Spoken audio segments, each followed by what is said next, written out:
Welcome into SEC Live here on the Voice of College Football. Jackson Johnson, Tucker Harlan, and Andrew Miller here on a Wednesday night. Much later than we anticipated to go, but we had to delay a little bit to start just for college basketball because we had a couple games going on involving our teams. And then Tennessee, Georgia just had to go to overtime. And then, the timeouts at the end because college basketball games can't just end. No. We have to take forever. So we know we're late tonight. Sorry to make you guys wait a little bit longer, but we're sorry.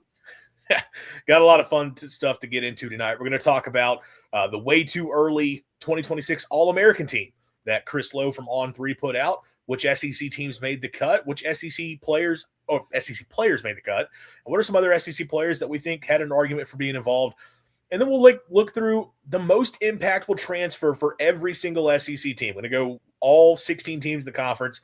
Who's a transfer that we see stepping in, making a big impact for the 2026 season. So a lot of fun stuff to get into tonight. If you are new here, be sure to subscribe to the channel and have the notifications turned on. You want to know whenever we go live, especially when, we're so random about when we actually do start the show. So that's why having that notification bell can certainly be helpful. And if you could leave us a like on the video, and as Jackson says, go tell the cashiers at Publix about everything we're doing here at the Voice of College Football SEC. Come subscribe to the channel. And let's get SEC at the Voice College Football to 1,500 subs, ladies and gentlemen. That's right. We're on the road to 15, just over 1,300 subscribers right now. So we're getting closer and closer. Let's make 1,500 subs happen here on the channel. When we were coming up for the topic of the show, Tucker suggested Ice Apocalypse as what we needed to talk about. How you doing up there in Tennessee?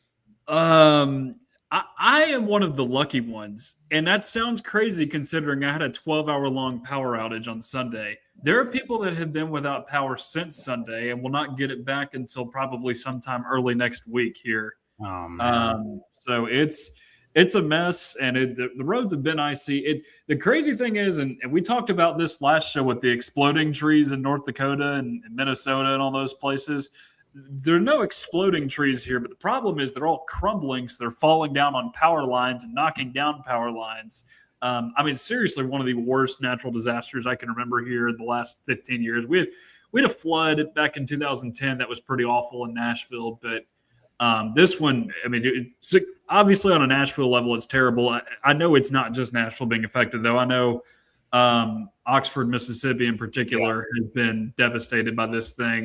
They're not going back to class until February 8th at Ole Miss. So terrible situation for a lot of people. And I never thought I'd be saying this, but me having a 12-hour power outage is making me feel somewhat lucky compared to some of the other people in this area because it's been a rough go. It's been a really, really rough go for a lot of people. So I'm okay, thankfully, but I know a lot of people around me are not.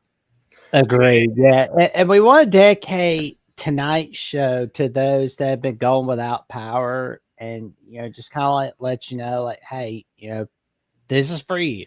This is for you. Yeah, we'd be remiss to not mention the folks in Oxford for sure. Pretty much a lot of devastation, total devastation. I think that their mayor mentioned it's as bad as it's been there in terms of a natural disaster to come through that town. So wishing the best for everyone there. Obviously, hope you can get power restored. That is the biggest thing during this time so that you can get the heat back on your homes. But wishing the best for everyone there. I know it's an awful situation. And obviously, it's not even just the college towns. People across Mississippi, across the state of Tennessee, and other parts of the Southeast. Pretty devastating storm to come through. It's I don't want to get on this soapbox, but it was kind of disheartening seeing some of the people a couple days earlier making the comments about, all this hype for nothing. And then you see the places that actually do get hit. And, you wish people could recognize the world exists outside of you. And there's a lot of people who were hit really hard by this storm. So we're thinking of all of y'all tonight for sure. And we got a hello from our good buddy Godfather, the SEC, always coming in the chat. We appreciate the support. Hello, everyone. And a hello to you too, Godfather. Thank you so much for tuning in. He's a good buddy of the Voice College Football Network, always tuning in. And when he calls in on the Alabama Call-In Show, it's always a fun time and a good time for a long time with him. Shout out to Godfather. Yeah, and shout out to everyone tuning in to the show. Really appreciate y'all for being here. So let's get into it. We said we'll start off. Chris Lowe from On3 Sports put out his way too early 2026 All-America team. He called it All-America and not All-American, and that's irking me a little bit, but it's whatever. We'll call it the All-American team. And as you would expect, All America. That's along the way it's supposed to. But as you would expect, the SEC very well represented here, and we'll run down the list. At quarterback right away, Trinidad Chambliss for Ole Miss. Obviously working under the assumption that he's going to get that waiver approved to get back for another year of college football. And if he does, absolutely has a case for being the top quarterback in the sport coming in to the next season. At running back, a couple other SEC players. Ahmad already at Missouri after a massive season. Kawan Lacey at Ole Miss. I mean, if you're talking about Trinidad and Lacey back, you're talking about probably the best backfield duo in the entire country. Go down to tight end, Trey'Dez Green from LSU, massive body, red zone target for the Tigers, a guy that has a chance to really break out playing in Lane Kiffin's offense. And then you get down Trevor Gooseby at Texas as an offensive tackle, a potential first-round pick going into next year. Defensively, you would expect a little bit more out of the SEC here, but at edge rusher, Colin Simmons, a guy who's obviously been a big-time player for the Longhorns off the edge the past couple of years. Couple pieces at linebacker, Rasheem Biles, who was a transfer for Texas out of Pitt, but incredibly productive player who's going to fill a big role in that Texas defense. Xavier Atkins for Auburn, who had a massive season a year ago. Kelly Jones from Mississippi State, kind of quietly had a massive year for State at corner this past season. Turned down the NFL draft, is back in Starkville, could easily be one of the top corners of college football next year. And then you have KJ Bolden at safety from Georgia, been here for a long time, been a consistent player for the Bulldogs and been a very good piece in the back end. And we couldn't leave out special teams either. Lucas Carnero from Ole Miss, absolute stud of a kicker, one of the most booming legs I think any of us have ever seen. Made some huge kicks in the college ball playoff. And then Ryan Niblett for Texas as a kick returner, who obviously ruined the night for my Bulldogs against Mississippi State with that huge punt return touchdown, dominant returner. SEC very widely represented here, and he does have a second team. We don't necessarily have to go into all of those, but a couple other SEC players there for sure. Cam Coleman, Dontrell Glover, Jacarius Peak, Dylan Stewart, David Stone, Raylan Wilson at Georgia, Ellis Robinson, Marcus Ratliff, a ton of SEC players represented for Chris Lowe. So I'll turn it over to you guys here. What are your thoughts on some of the guys that have been selected here? We're looking at all these guys and saying for sure, yeah, these guys are All-American candidates for next season. Yeah, I think a lot of them are. Trinidad Chambliss, of course, there's the big question with his eligibility. Ahmad Hardy and Kawan Lacey are both on there as running backs on the first team, and they were both selections this season. So it makes total sense that you put them back on there. Same thing goes for Tate Sandell and Lucas Carnero at kicker. Those two were easily some of the very best kickers that I watched all season long, nationally, not just in the SEC. So I guess the only one I'm kind of wondering about maybe is Rasheem Biles from Texas. I would not be overly surprised if he was able to win it, though, just because that's a very good defense that they're fielding with Texas. You got a good defensive mind coming in, and Will Muschamp, too. But overall, I don't really have any major question marks about some of those selections there. They make a lot of sense to me. Maybe you could slide Gunnar Stockton in there as like a dark horse All-America candidate because was it Sayan who was on the second team as your quarterback there? Yes. Okay. Yeah, see, I think part of it with Sayan, like, he's a little bit more of a pocket passer as opposed to, say, a Gunnar Stockton where the guy can use his legs a little bit and make some tough throws all at once. So, I don't know, maybe that versatility helps him out a little bit. But Sayan, I'm going to sound horrible for this. He reminds me a little bit of Mac Jones, whereas he was like surrounded by all these awesome weapons at Alabama. Like he had a Heisman Trophy wide receiver in Devontae Smith. I mean, who's to say Jeremiah Smith is not a Heisman candidate next season at Ohio State? He's that good of a wide receiver. Would he win it? I don't know, but he could at the very least be in the running. Bo Jackson, the second coming of Bo Jackson, that is coming back as a 1,000-yard rusher for them as well. I don't know who emerges as those second and third wide receivers this year, just because Carnell Tate's off to the draft. But again, I just think Sayan has been helped out a little bit by the weapons around him. He's going to have to prove himself a little bit more this year, I think. But I could potentially see Stockton sliding in there and taking that spot from him eventually. That's a possibility. And you mentioned Biles for Texas, and frankly, a big part of that is opportunity because Anthony Hill, off to the NFL draft, one of the best linebackers in the country, he has to step in and fill that type of role for Texas after being productive at Pitt. You could see that happening for sure. Quarterback, I mean, it's funny. We were talking, just talking about Texas. I would make a case. I think Arch Manning's going to have a play there, which I'm sure would have gotten talked about going into this year and just didn't really fully pan out. Although down the stretch, again, we've talked about it several times. If you wrote off Arch Manning after the month of September, go back and watch him at the end of the year, and he was playing a lot more like the guy that people are expecting. He could certainly have the type of year. And, I mean, to an extent, All-American awards are a bit of a popularity contest anyway, so that would give him a chance as well. Jackson, what are some of your takeaways? And if you want to start naming a few players that you could see get involved that weren't listed, go right ahead. I'm going to be honest. I like it. I think it's a pretty good list. Especially when you see Trey'Dez Green and Keywan Lacey and Ahmad Hardy, like seeing the magic that Hardy was bringing for the Missouri Tigers, I thought that was pretty good.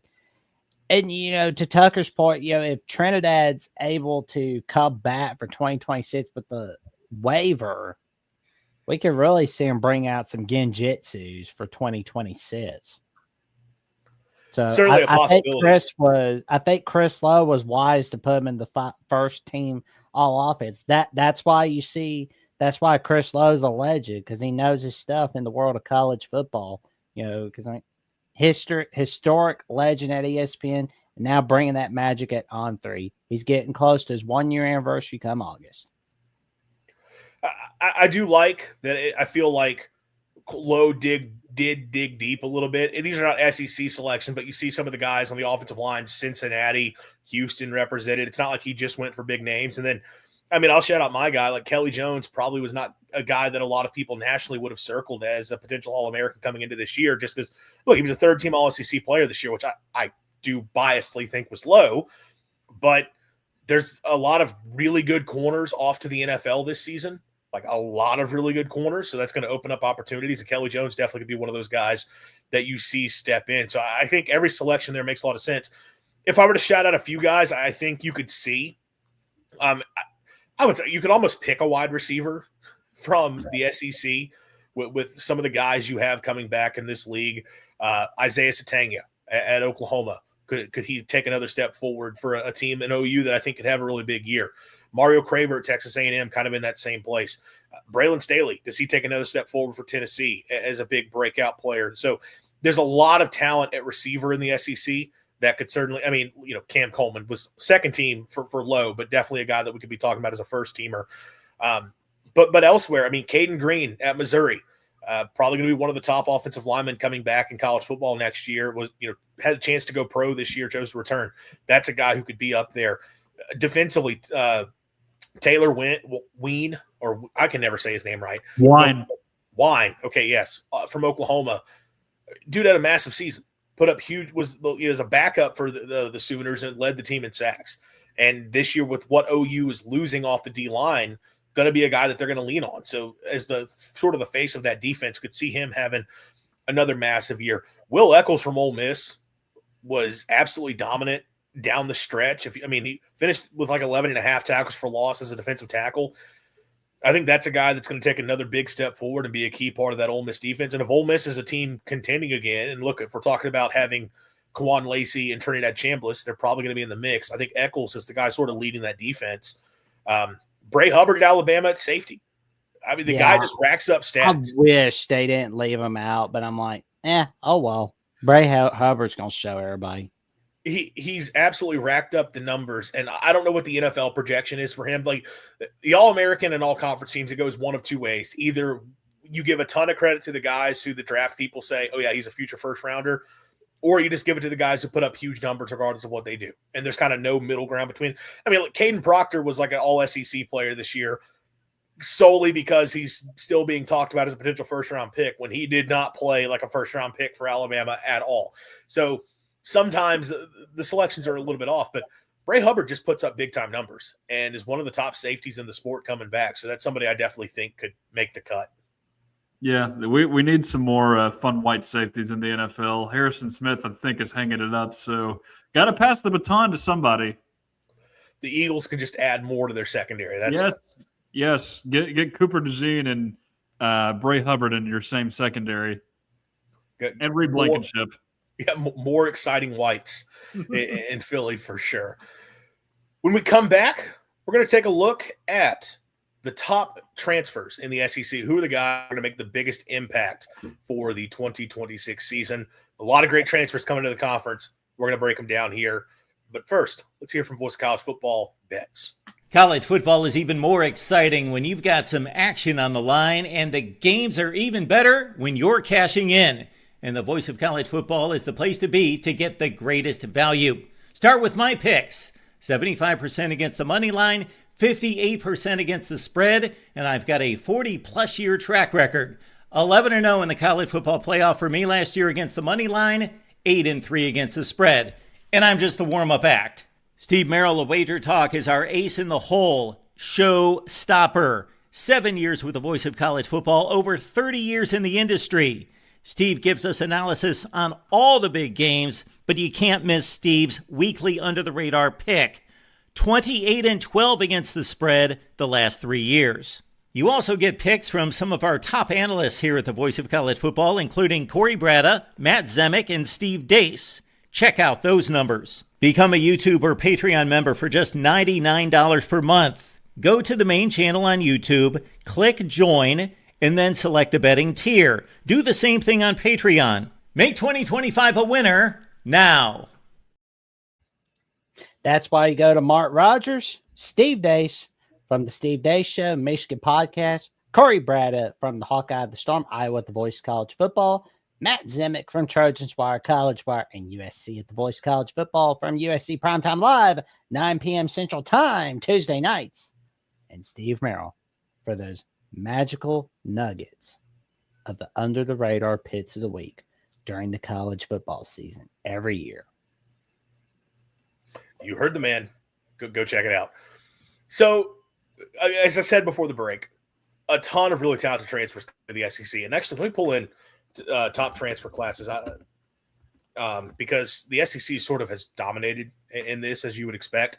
The portal king, Lane Kiffin sitting at the top with the number one portal class. Some of that is a product of the numbers brought in, but still, three of the top 5 players available in the portal or whatever the number was, or like the 3 of the top players at their position going to LSU, he's way up there. Ole Miss, his old team, right behind him with a fantastic class coming in. Texas is number 3, and you see the work that they have done.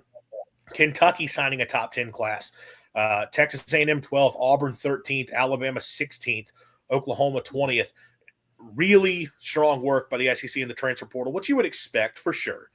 But some big-time players coming to the SEC this year. Who are the guys that are going to make the biggest impact in year one? So we have one selection for each team. We're just going to – we don't have a set order here. We're just going to kind of rotate between the 3 of us. We divvied up the teams spun a wheel. Tucker spun a wheel to determine who's going to get what teams. Obviously, each of us are going to pick for our own teams because we know those teams best, but we spun a wheel for the others. The one caveat here, and this is the thing to make clear, no quarterbacks. None of us took a quarterback because the quarterback's the easy answer. Like, yeah, we could talk about Sam Leavitt for LSU. He was the top player in the portal. We could talk about Byron Brown for Auburn, who I think might be one of the single most impactful transfers for sure, bringing that offense for Auburn alongside Alex Golish. But it's just the easy answer. So we wanted to be a little bit more interesting here. We're not going to list any quarterbacks as the top transfers for these teams. These are other positions. And how we define top transfer, we didn't define that amongst the 3 of us. So we're all going to have our own approach here. Maybe you go by who you thought was the best player coming in, who you think is going to make the biggest role, who is filling the shoes of a big-time player that left, who has to improve something that was a big problem for this team a year ago. Whatever approach this took, we haven't seen each other's answers to this point. So no, we're just going to rotate through here, and Jackson will start off with you. I don't know which team you got, so you can just go right away. Well, for me, I've been really thinking about, what Alabama, its most impactful transfer is going to be.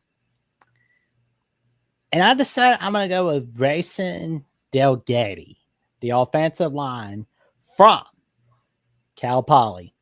And I can tell you, when you see the highlights of this guy on X, he's good. He knows how to protect his QB. You see Cal Poly making those huge runs. That's partly because of the fact that he knows how to protect his quarterback and his running backs. And that's the thing, though. Like, Alabama's biggest problem throughout the 2025 season was offensive line. And, Alabama was making sure that they had to stock up on offensive line during the transfer portal. 6 offensive linemen, to state this fact.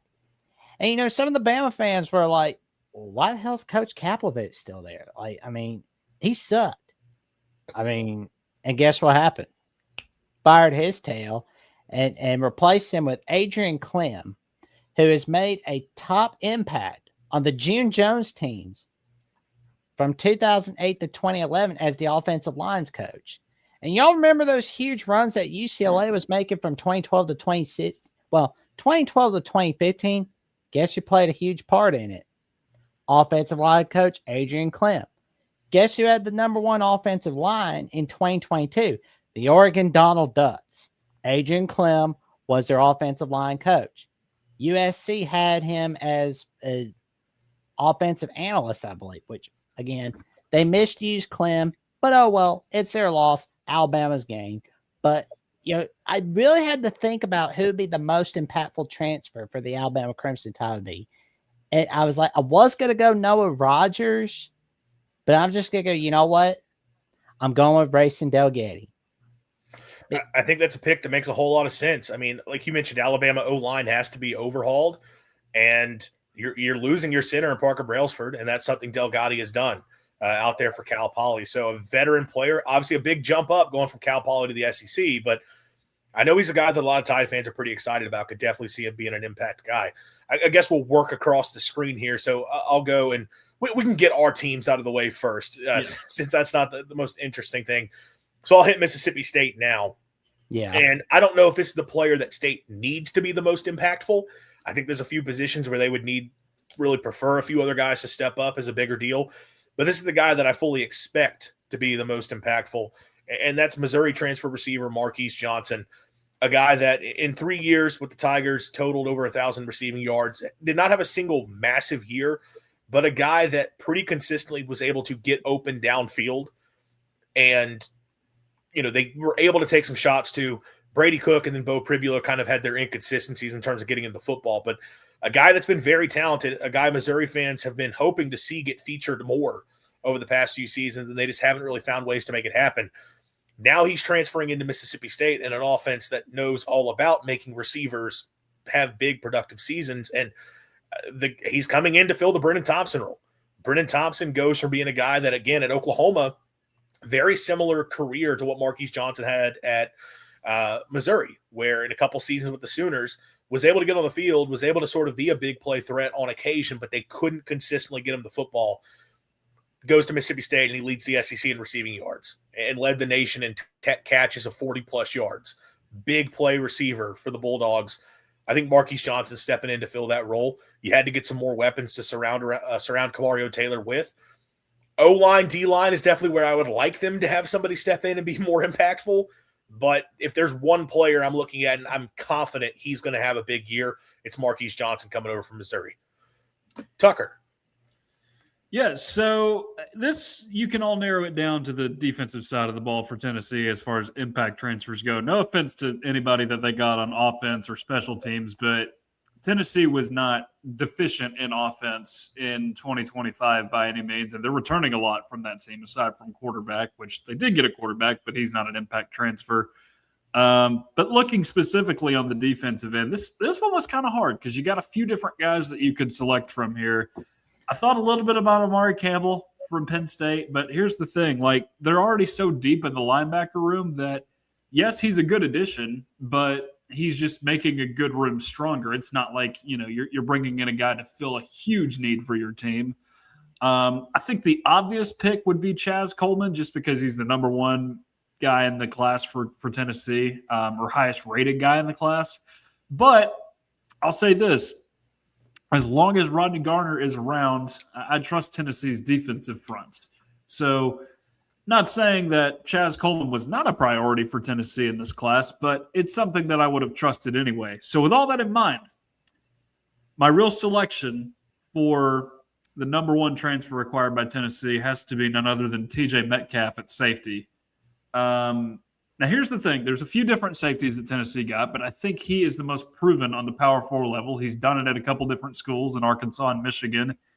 And I look back at last year's Tennessee team. Safety was far and away the worst position on the field. You at least had some promise in your corner, your young corner, Ty Redmond, and you had another one who may be a first-round draft pick in Colton Hood going into this year's draft. Front seven was okay, and then, of course, the offense was just fine, but the safety was just dreadful for most of the season. You lost some to graduation, and you lost one other guy to the portal, so you needed to get some guys that you could fill in and stash some depth there.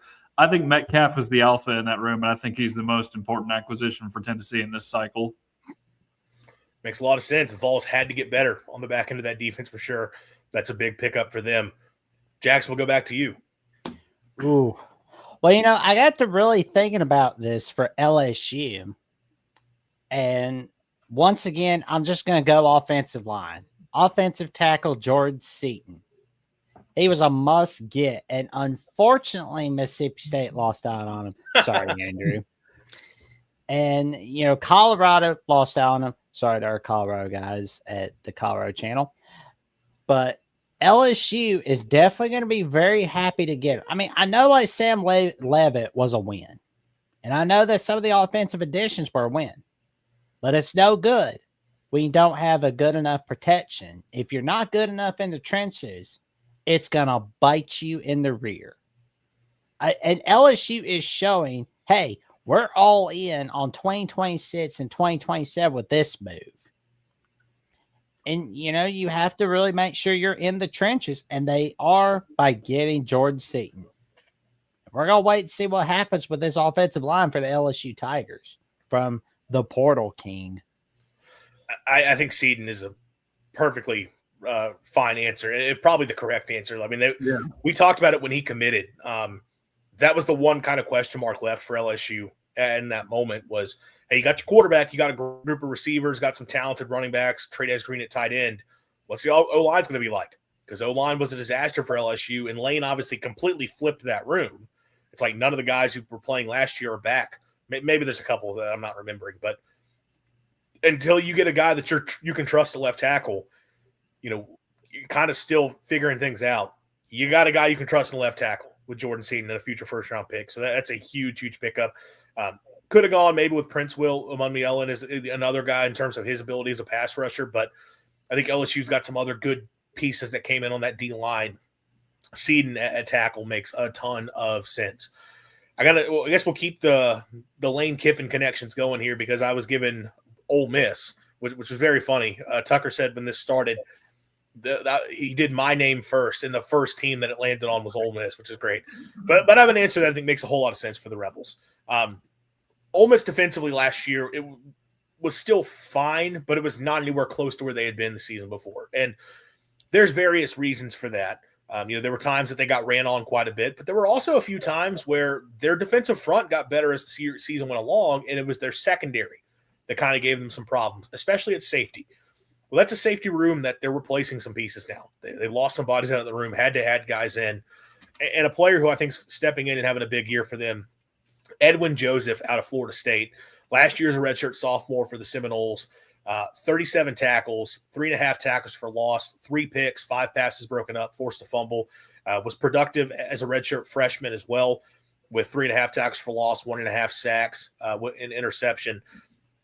Really talented playmaker in the FSU secondary, and a guy that was probably not a player that would have, if you're Florida State with all the troubles that they've had, like you want to hold on to a talent like that. This is a 4-star transfer coming out. Ole Miss needs to sort of reshape things. They've got their top corner coming back, added some talented corners as well in the portal. Notably Jay Crawford coming over from Auburn.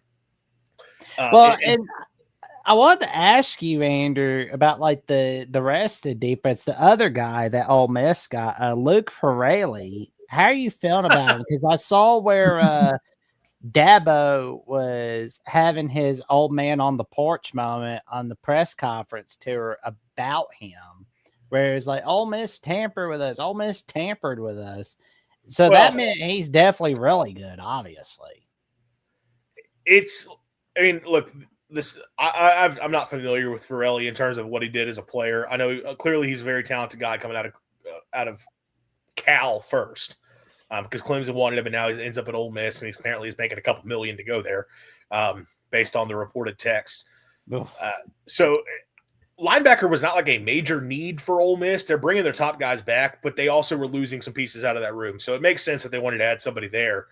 And if you look, as many talented guys as you can add makes a lot of sense. And look, Ole Miss is sort of at that point. Like, yeah, they had need. I think, pass rusher was probably a bigger need for them in the portal on defense, but they did address that. Jordan Renaud from Alabama, Blake Purchase from Oregon. So they've added some guys who can come in. Jonathan Maldonado from Nevada. They've got some pieces that they think could provide some pass rush for them.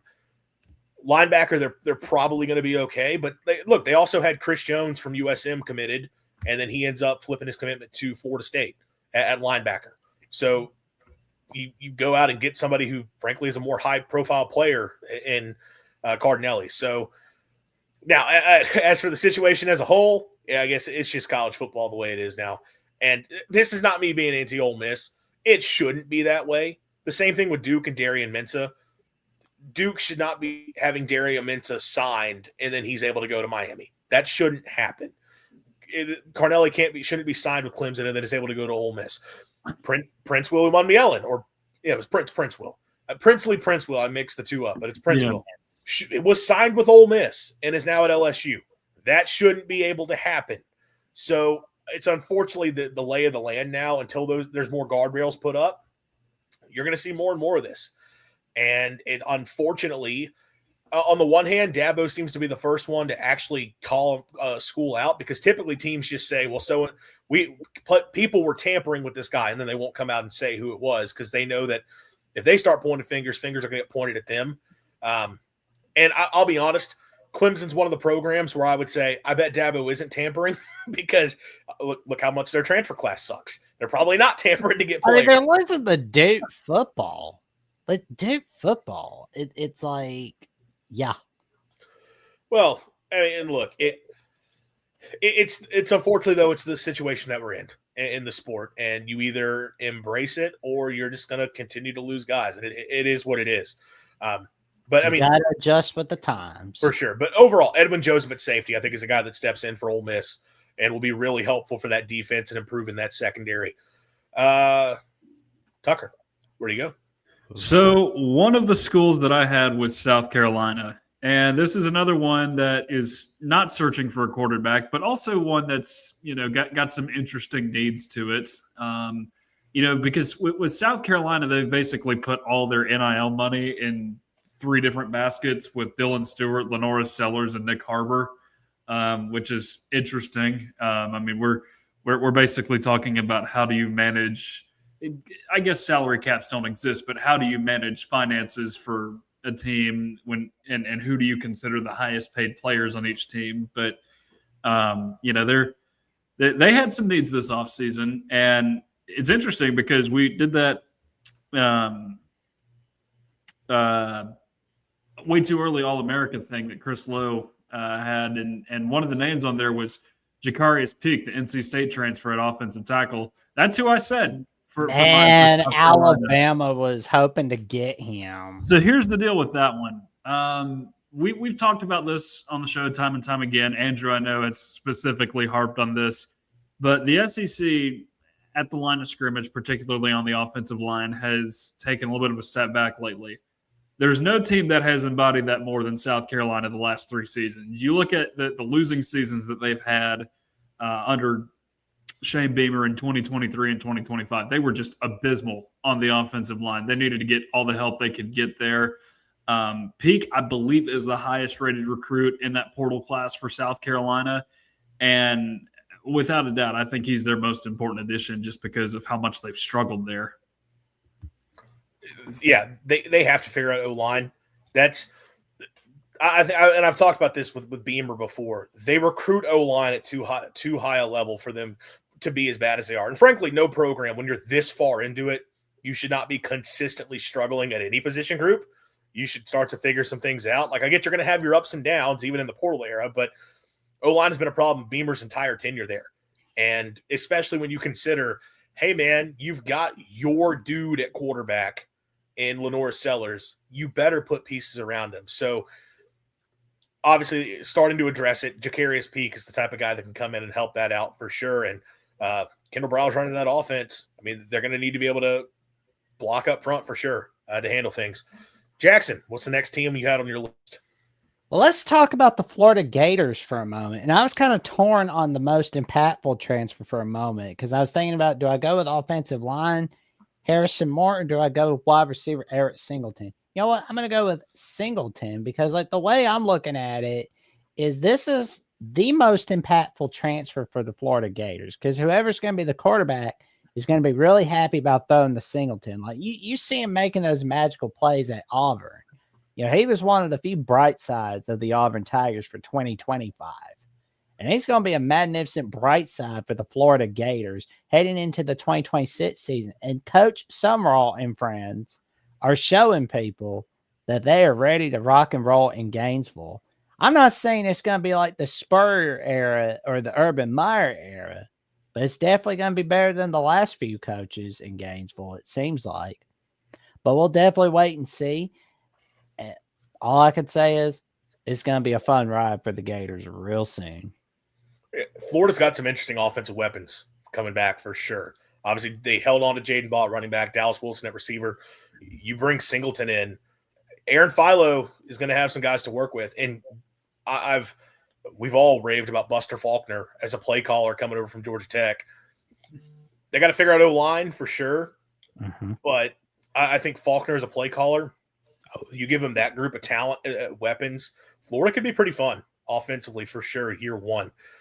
I'm excited about that Florida-Auburn game coming out on week 3. It's like, I wish they had it later in the year, but then I'm like, hey, you know what? We get a first look at both those teams.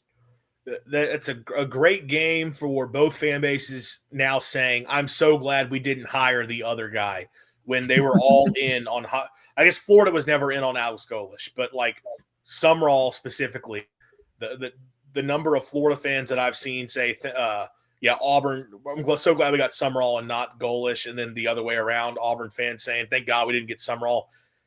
One thing I want to bring up, now that we're on the note of Florida, I don't know if we made a point to work this into the show or not. What are y'all's thoughts on the no logo thing? We haven't earned our logo yet.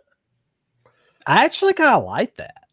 That's one of the – okay, the only reason I saw it is because I saw an Auburn fan saying, thank God we didn't hire this clown.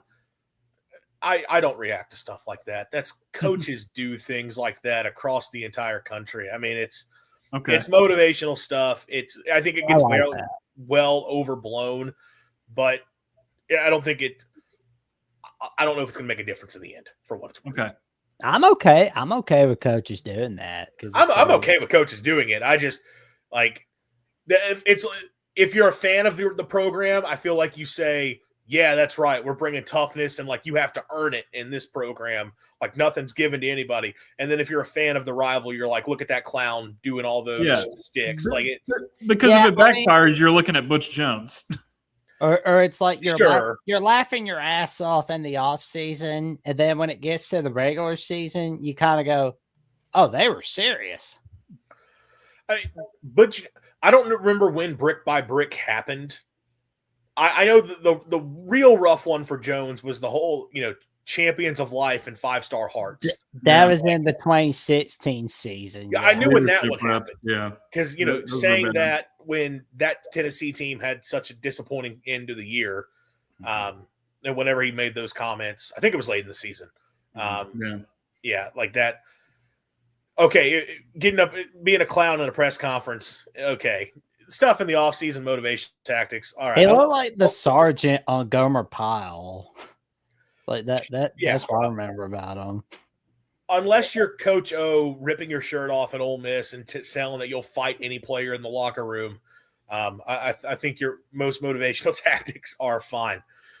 Next team, Oklahoma, because our guy Josh Mahler hasn't been able to really be a part of the program for a while, but still one of us here. And we turned to him. One of us. That's right. We know an Oklahoma guy, so why are we not going to turn to him? So this is his answer. Who's going to be the most impactful transfer from Oklahoma? And he went with linebacker Cole Sullivan out of Michigan. And Oklahoma defensively obviously was fantastic a season ago, one of the top defenses in the country. And they're bringing a lot of guys back off that defense. It should be a good defense once again. But they're also losing their fair share of big-time contributors. And one of the guys that's going to be gone in that room is Owen Heineke at linebacker. They're getting Kip Lewis back, which is great.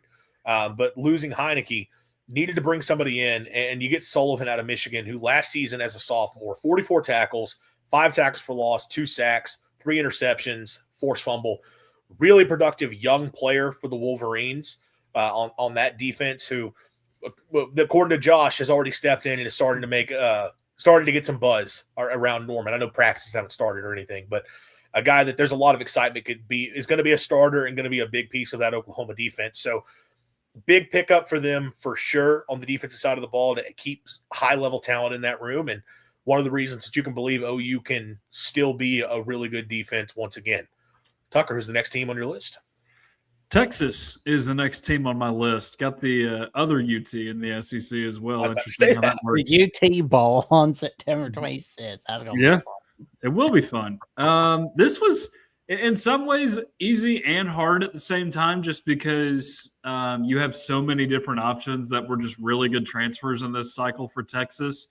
I kind of look at their defense the same way I look at Tennessee's offense, on the same note of UT's, where, like, you were good in those areas last season. You got better in those areas in the transfer portal. And Texas, I would say, made even bigger steps on the defensive end than Tennessee did on the offensive end. But I think you have to look toward the offense for this one, just because you surrounded Arch Manning with better weapons. The fact that you brought in 2 running backs kind of made me stay away from that. Like, Raleek Brown and Hollywood Smothers could be a phenomenal 1-2 punch for that team next year, so I just avoided running back entirely. So I went with Cam Coleman, one of the highest-rated prospects in this portal cycle, potential future All-American if Arch Manning has a nice season and he and Coleman develop a chemistry. This one was too easy to refuse, I felt like. Yeah.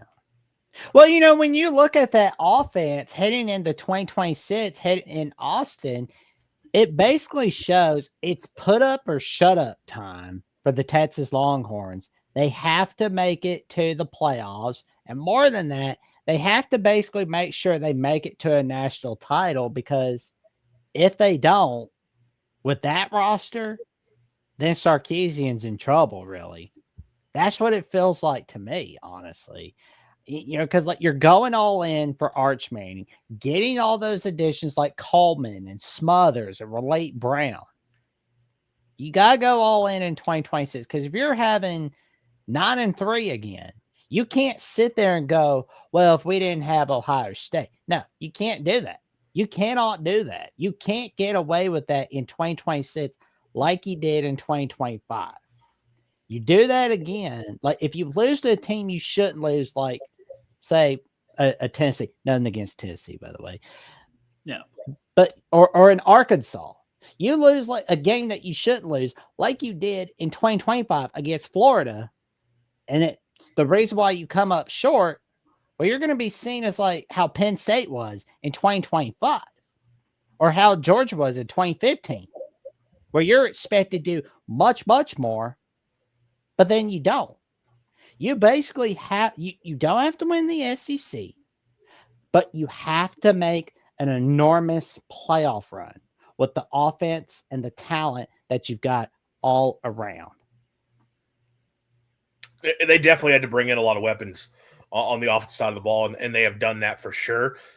They feel better about their O-line, which was obviously the biggest problem a year ago. You talked about the running backs, Brown and Smothers coming in, where you had some okay backs there, but were not guys who could really create on their own all that much. You're getting that, bringing in the pieces that you are. And then receiver for sure. Ryan Wingo, they're hoping he finally puts it all together, which I guess the same could be said for Cam Coleman for what it's worth. But if Wingo and Coleman hit, you're talking about as good a 1-2 punch at receiver as there's going to be in college football next year. Two big frame, fast, physical guys on the outside. You've given Arch some weapons to work with, and that could be a really, really fun offense to watch next season. So for sure, Coleman, a massive pickup. Jackson, back to you. Who's next? Well, for me, I'm going to go with their rival, Texas A&M. Well, Texas rival, Texas A&M. And I'm going to say Isaiah Horton is going to be the main impact for the transfer portal class for Texas A&M. You need a top receiver. Well, Horton heard the Aggies calling for him. And he's going to be key as to whether we see Texas A&M make it back to the playoffs again or make their first ever trip to the SEC title game for the 2026 season. And it's going to be interesting to see because, looking at the schedule for Texas A&M, it looks a little bit easier to start things off. I mean, you got Arizona State coming to your backyard. You're not having to go to Notre Dame. Yes, you have to go to Baton Rouge in September, but that all depends on what time it's going to be. And, it's a lot better than that Brian Kelly team, that's for sure. But October's a little bit easier until you go to Bama, of course. November, that's the tough stretch. Can you get through that tough stretch of Oklahoma, Tennessee, and Texas? Because there's that bug of getting through the Texas Longhorns. Can you get through the Texas Longhorns on Black Friday? Well, we're going to see if Isaiah Horton can hear the Aggies calling his name and helping Texas A&M get through the danger of Texas, getting through the Oklahoma Sooners, getting through the Alabama Crimson Tide. It's a big pickup for them for sure. Obviously, losing KC Concepcion, so you needed to bring somebody in at that receiving room because you just really didn't have any other guys who have done much. I also think the big thing here is Horton is a bigger frame receiver, 6'4 plus, whereas all of the guys A&M has are basically like short little speedster in space slot types. Getting a big frame, especially for a quarterback, is inaccurate. No, I'm kidding. It's a good addition for them for sure. They had to add more to that receiving room. So a nice pickup. Horton's a big time addition who will step in and play right away. Next up, I have the Kentucky Wildcats here, who have been one of the winners of the portal for sure within the SEC, like top 10 transfer class. Will Stein has done a great job bringing pieces in on that offense. Getting Kenny Minchie at quarterback, stealing him from Nebraska, the running back talent that they have coming in. Nick Anderson, can he be the player that we saw at Oklahoma a couple years ago at receiver? But the position group that's most impressive to me has been offensive line. We've talked about Lance Hurd from Tennessee, Tegra Shabola from Ohio State, who was a starter for at right guard for the Buckeyes last season. A couple 4-star transfers, but there's another 4-star transfer on the offensive line. Colton Price at center, who has been Baylor's starter for the past 2.5 seasons at that interior offensive line spot. And I think they need someone to lead that room. And that's why I go with Price as sort of being the impact guy, getting a veteran who's done it at that center spot. Well, obviously, so much responsibility put in that position. I think offensive line might have to kind of pave the way for Kentucky this year because, I look at their receiving room and that's the one spot where I don't know they've upgraded enough. Nick Anderson, if he gets back to the player he was at OU, fantastic. But now kind of 2 straight years of being banged up and just hasn't quite gotten back to that. They don't have a lot of other guys like that. Kenny Minchie's a young quarterback as well. And added a couple intriguing running backs for sure, and C.J. Baxter, Javonte Barnes, but also kind of guys that – I mentioned this with Texas, with Baxter, talented players, but definitely guys that you need to have some good blocking in front of them if they're going to be as productive as you need them to be. That falls on offensive line. I think Kentucky, they need the big blue wall to return to Lexington this year. So Colton Price at Baylor is a guy that I'm looking at to lead that room. And if Kentucky gets that O-line going, Stein's definitely going to be – if you could look, you got an offensive line, you can figure things out on offense for sure. So that was Kentucky's done a great job with that room as a whole. And I think Price sort of leads the way there. Tucker. So my second to last team here, I think this might be one of the harder ones just based on what we decided to do with not going with any quarterbacks in this one, and that is Auburn, because Byron Brown is obviously far and away the best transfer on that team, but I can't say a quarterback.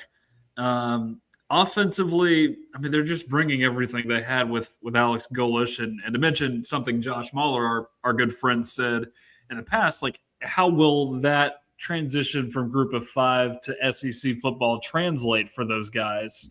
So that's something you got to think about. But I looked on the defensive end for this one, and I went with Deshaun Womack of Ole Miss because that's a guy that you're bringing in who's got SEC experience. He's just been on a college football playoff team.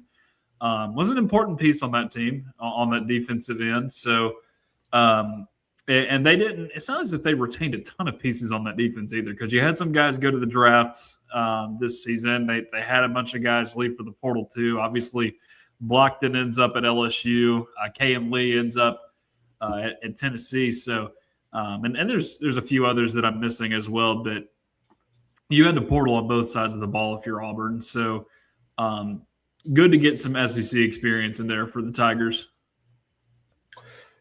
Definitely needed to add some pieces to that defense for sure. And I think that's kind of the part that's been the question for Alex Golish is you look at all the guys coming in on offense, it's like, okay, that can click right away. I think they got to figure out O-line, but the quarterback, the weapons.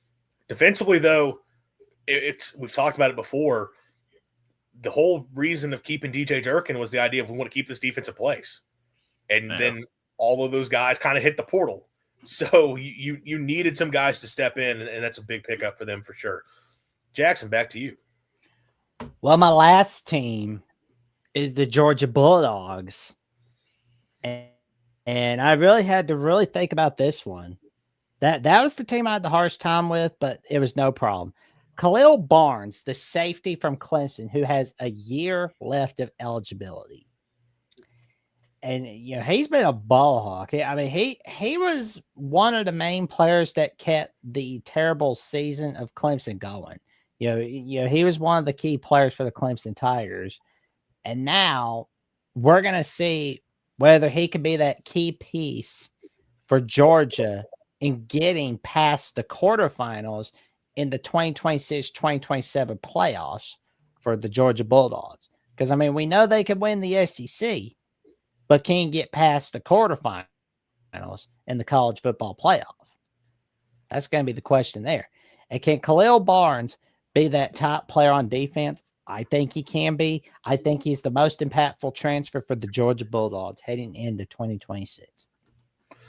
Yeah, Georgia definitely looking to get a return towards dominance on the defensive end for sure.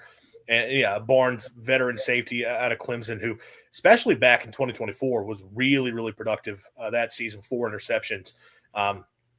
So adding another piece there, a guy who can go alongside KJ Bolden, that's big for them for sure. And it's Georgia, so they didn't take a lot of transfers because Georgia basically never does. But of those guys that they are bringing in, because they don't take a lot of transfers, the few guys they bring in, you're kind of expecting those are players who are going to play a big role.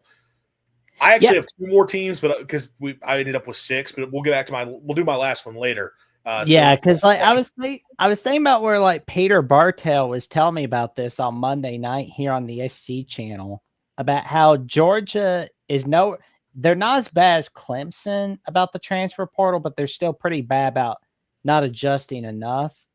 And we both kind of talk about whether Kirby is looking at Dabo saying to himself, do I want to be like Dabo where I get passed by? That's going to be the question there. I think Georgia, the big thing is they still up until this past couple, Clemson, the thing is their recruiting has been on such the fringe of the top end teams that not building it up through the portal, it doesn't make a lot of sense for them. Georgia, I still think recruits at such a level where it's kind of like, hey man, we trust our young guys. Now, they may have to adjust that more moving forward and start bringing in more in the portal. But I think some of it's just because of the talent that is there, they truly believe in. But we'll definitely see how that changes moving forward. My second to last team, since I had 2 more, Arkansas. Obviously, Ryan Silverfield, year 1, got a lot to change. kind of flipping the offense outside of a couple receivers coming back for the most part. Defensively, it's kind of a total overhaul, and it needs to be. Ron Roberts steps in at DC, obviously was a terrible defense for them a season ago. They had to bring in a bunch of transfers on that side to figure things out. But the one bright spot for them defensively, like linebackers Xavier Story and Steven Dix, were both very good players for them in the middle of that defense. Well, both of them are done. They're gone. So they go out and add a really good transfer to North Carolina, Kamori House. Last season, 81 tackles, 2.5 tackles for loss, 1 sack, 7 quarterback hurries, had an interception, forced a fumble. Very productive young player. He only his true sophomore season, played quite a bit at Washington back in 2024 and was productive there as well. This is a big-time pickup for them in the middle of the defense, and a guy who I think can kind of be a focal point for them to build around that. Hey, we've got a dude at linebacker we trust can sort of be the leader of that defense. They have a lot to figure out around him, for sure. Definitely need some guys to step up on the back end of the defense, especially need to find a couple more defensive linemen to establish themselves. But getting House in there gives them a guy that they can work around. I think that's a very important transfer for Arkansas. Tucker, who's your last team? Mizzou is my last team, which is an interesting one. You're coming off an 8-win season. You're losing a quarterback, so you're going to have, in some ways, a little bit of a change on offense. They, as you mentioned, Andrew, they got Caden Green back on the offensive line, and then, of course, Ahmad Hardy, a pretty important returnee at running back. But you look around, like, obviously Purvula's gone. You lose Kevin Coleman, I believe, because he's out of eligibility. And your next most productive guys on the receiving core, like 400-yard guys, which no shame in that, obviously, but not an overly productive group from this season. Obviously, they're bringing in Austin Simmons at quarterback. So you got one Ole Miss connection there. I'm going to do another for my most impactful guy. I'm going to go Caden Lee. You got a guy who had over 600 receiving yards on a college football playoff team, was a part of a very successful offense down at Ole Miss. And, the best Eli Drinkwitz teams have been those with good offenses so far in his career at Mizzou. And he's had some guys that have worked out of the transfer portal. I know Theo Weiss is a pretty big one from a couple years ago that did well for Mizzou. Obviously, Luther Burden was a bit of a homegrown talent, but I look at this as a very big move for Mizzou because you need to up that receiving core a little bit. And obviously some of that could be on quarterback play, but we said the same thing about Tennessee in 2024 with Nico, but then you had all those guys like Squirrel White, Caleb Webb, Chaz Nimrod transfer out because they were getting recruited over. And this kind of feels like what's happening here, but I think this is a good get for Mizzou with Caden Lee coming in. Yeah, and Lee, don't forget, back in 2024 was a 900-yard receiver with Jackson Dart as quarterback. He's been a very productive player out of the slot, and you talked about some of the guys Mizzou's had. Slot receiver for them, like Luther Burden, put up huge numbers. Kevin Coleman last year, speaking of another transfer coming in, led the team in receiving, had a big season for them. So Caden Lee makes a lot of sense there, and obviously the connection with Austin Simmons at quarterback, having some familiarity there. You imagine those two are going to connect up quite a bit throughout the season. As I mentioned, we had one last team to hit. I was the odd man out, so I have the 6th team, and I've got Vanderbilt, the 10-win Vanderbilt Commodores. Vandy, obviously all the focus is on the 5'9" quarterback, Diego Pavia, and in his exit. I love that he got it. Like, they listed him 6 foot on the website, and the fact that he was exposed. Now, apparently he's actually had a pretty good week down in Mobile so far. Well, we want to talk about the Senior Bowl next week for sure, recap how things went for the SEC players. We're going to have to talk about Diego Pavia and his performance at the Senior Bowl for sure. But look, they got 5-star quarterback Jared Curtis coming in to fill that role. Have some good weapons back on that offensive side of the ball, even with Eli Stowers moving on. Junior Sherrill is back at receiver, so they've got that and added some intriguing transfers there. But it can't be overlooked. Vandy had an awesome defensive front this past season. They were really strong along the defensive line, and they actually have a lot of those guys back, which is confusing because if you look down the stat list, it's like all of them are listed as seniors, but apparently all of them are seniors who just magically had extra years to play because a lot of them are coming back. But the one position group where they are definitely overturning a lot on that defensive line is their true defensive end spot. Corday Sidnor is gone, who had a big season for them last year. His backup has transferred out. I think the other guy there graduated. So, and just in general, there is a lot of production on D line that has to be replaced. So the guy that they have brought in, who kind of is going to have to be an impact player for them along the defensive line for sure, is Brian Allen out of Iowa, who this past season as a junior for the Hawks, numbers are not going to stand out. Like 16 total tackles, had half a sack, half a tackle for loss, a couple quarterback hurries. Was more productive back in 2024, 17 tackles, 4.5 tackles for loss, 3 sacks, a couple quarterback hurries. Someone that there's still some potential. He was a 4-star transfer rated. They need him to be an impact player for sure. With all their losing there, he's sort of the one clear transfer they've brought in that feels like, okay, he steps into that defensive end type role. They needed to be a big-time player because, they're losing quite a bit. They need that defensive line to be disruptive once again. If you don't have a D-line, you're not going to have defense. So I look at Brian Allen as a player Vanderbilt needs to have a really big season if they're going to sort of continue rolling where they want to be moving forward. So that's every team in the SEC. We hit, again, the top transfer, most impactful transfer that we believe we're going to see for every SEC team. It was fun to go through. A really talented group of players. As I mentioned a few minutes ago, next week we plan to do some Senior Bowl recaps, see how things played out for some of the top players across the SEC who went to the Senior Bowl. How'd they perform? Who improved their draft stock? Who probably should have stayed in school? I guess you can't really stay in school if you're in the Senior Bowl, but who hurt their draft stock, right? We can go through all of that fun stuff because it's getting closer to NFL draft season. Will not be much longer till we get there, and obviously it's the SEC, right? So you're always churning out a ton of draft picks. We're definitely going to want to get into all of that. Appreciate everyone who tuned in this evening. Again, if you haven't already, please leave us a like on the video, subscribe to the channel, and have the notifications turned on so you know when we go live, and tell your friends, family, cashiers, and publics about the magic that we're doing here at SEC. All right, here. You can check us all out. Jackson Johnson at Alabama, the voice of college football, as well as the Jacksonian. Tucker at Tennessee, voice of college football, and then Sports Illustrated's College Football HQ. And you can check my stuff out at Mississippi State, the voice of college football, and Maroon and White Nation. And our social handles are there in. But also check out Tucker and the magic they brings on the recruiting news on Vols Wire at USA Today. I forgot about Vols Wire. My mistake. It's heating back up again, Andrew. There's guys naming Tennessee in their top schools again. It's starting to warm up again, unlike the weather outside. It's going to get cold this weekend again. You're making me excited about National Signing Day, which I think is next week, I believe. Yeah, I think that may be right. Yeah.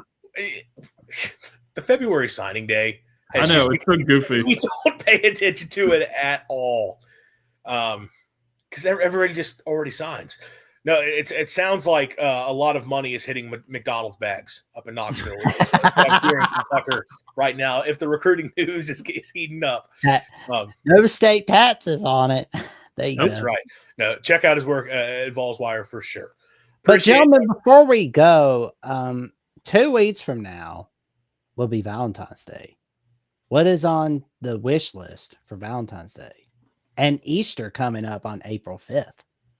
Where are you hoping the Easter Bunny and the Easter Beagle will be bringing y'all? Easter Beagle.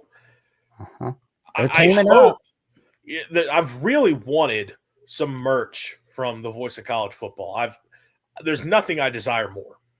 I agreed. I want, I'm thinking about, the mug and everything. Good Lord. It's just so awesome, because they've got it all right here. There's that game day mug, the tumbler cup, the can cooler, the classic sweatshirt, heavyweight t-shirt, polo shirts.